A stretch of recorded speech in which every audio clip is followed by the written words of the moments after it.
Bacaan Kitab Suci, Injil, Renungan dan Doa. Rabu, tanggal 3 April tahun 2024. Mereka mengenali Yesus pada waktu Ia memecah-mecahkan roti. Inilah Injil Suci menurut Lukas.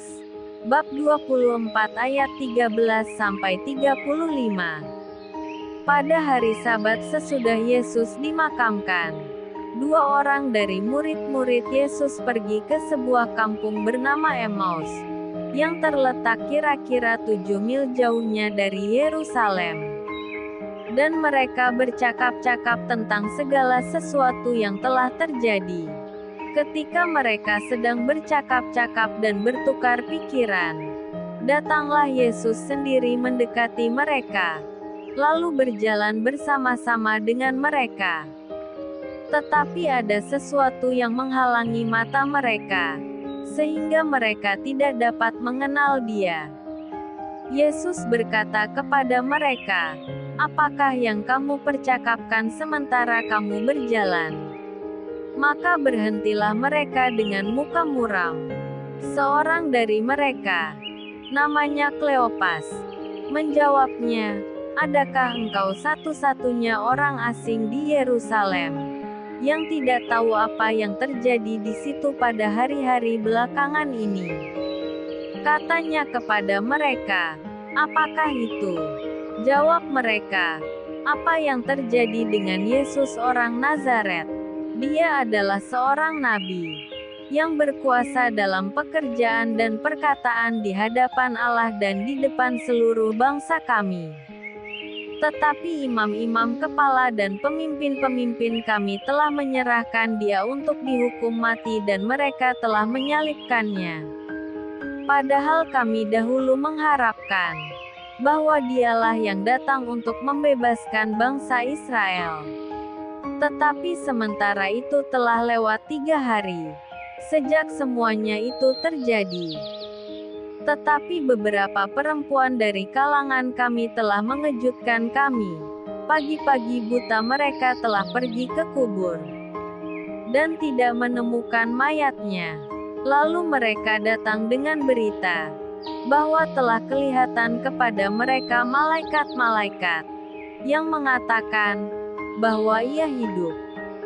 Dan beberapa teman kami telah pergi ke kubur itu dan mendapati bahwa memang benar yang dikatakan perempuan-perempuan itu, tetapi Dia tidak mereka lihat.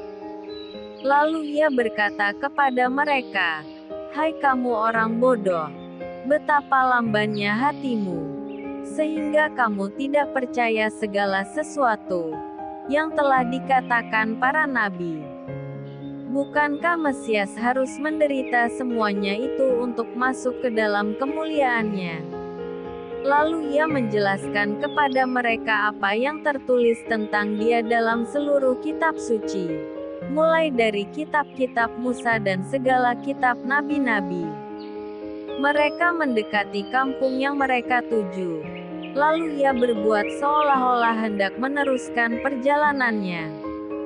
Tetapi mereka sangat mendesaknya. Katanya, "Tinggallah bersama-sama dengan kami, sebab hari telah menjelang malam dan matahari hampir terbenam." Lalu masuklah Ia untuk tinggal bersama-sama dengan mereka. Waktu Ia duduk makan dengan mereka, Ia mengambil roti, mengucap berkat, lalu memecah-mecahkannya dan memberikannya kepada mereka. Ketika itu terbukalah mata mereka dan mereka pun mengenal Dia. Tetapi Ia lenyap dari tengah-tengah mereka.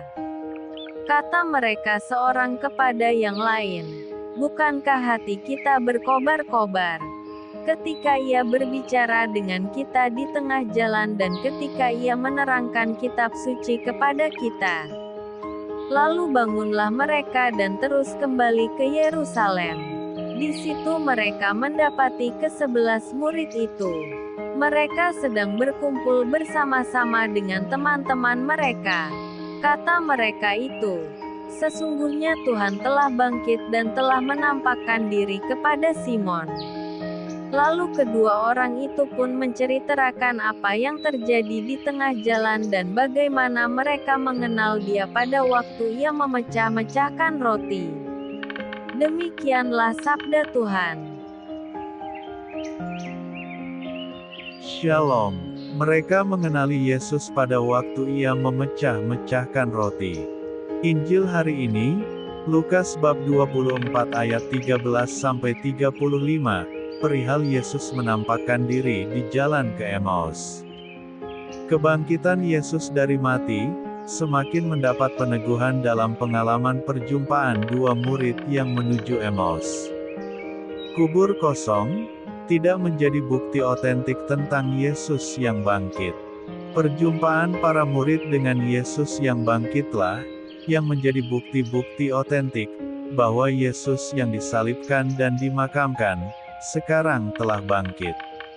Yesus yang bangkit, menjumpai para murid yang sedang dalam keadaan bertanya-tanya tentang berita dari para wanita, yang mengatakan batu kubur telah terangkat dan makam kosong. Para murid tidak percaya dengan pemberitaan para wanita, mereka justru menganggap omongan mereka kosong belaka. Makam kosong, tidak membuat Maria Magdalena begitu saja percaya Yesus telah bangkit. Demikian juga dengan Petrus, makam kosong, tidak membuktikan apa-apa tentang kebangkitan Yesus. Petrus justru setelah melihat makam yang kosong, pulang ke rumah dengan bertanya-tanya apa yang sebenarnya terjadi. Para murid perlu diyakinkan beberapa kali, berkaitan dengan kebangkitan Yesus. Yesus yang bangkit sendirilah, yang menjumpai dan menyapa mereka. Yesus yang bangkit hari ini, menemani perjalanan dua murid menuju Emmaus.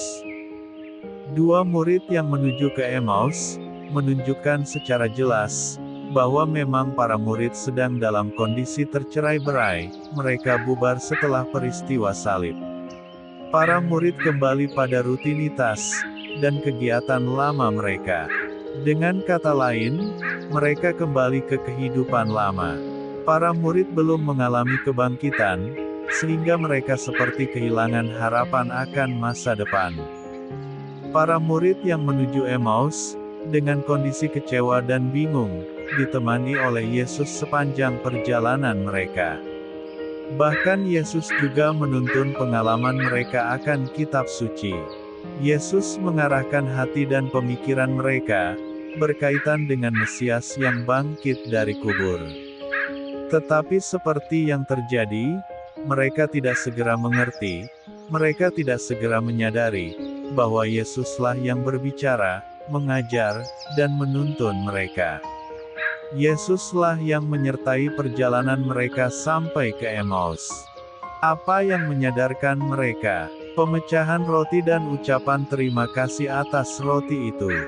Itulah momen klik dua murid atas apa yang pernah mereka alami ketika bersama dengan Yesus sebelum peristiwa salib.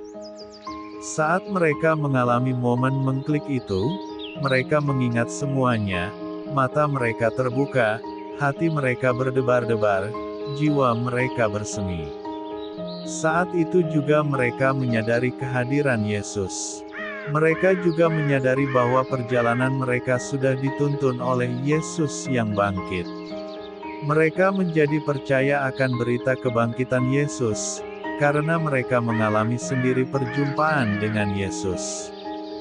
Momen klik menjadi saat titik balik dua murid Emmaus. Mereka yang tadinya meninggalkan Yerusalem dengan nada gusar, momen klik mengembalikan arah mereka menuju Yerusalem dengan nada penuh kegembiraan, yang tak terlukiskan dengan kata-kata. Rasa lelah dalam perjalanan dan dimensi waktu yang sudah malam, tidak mereka lihat lagi. Yesus yang bangkit membuat mereka lupa akan bahaya, yang mungkin mereka hadapi dalam perjalanan. Yesus yang bangkit membuat mereka lupa, bahwa mereka tidak mengerti kitab suci sebelumnya. Bagi kita, perjalanan yang panjang, seringkali menutup mata iman kita.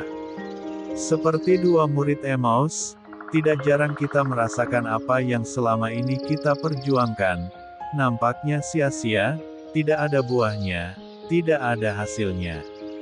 Sudah bekerja habis-habisan, namun tetap saja disalahkan oleh atasan.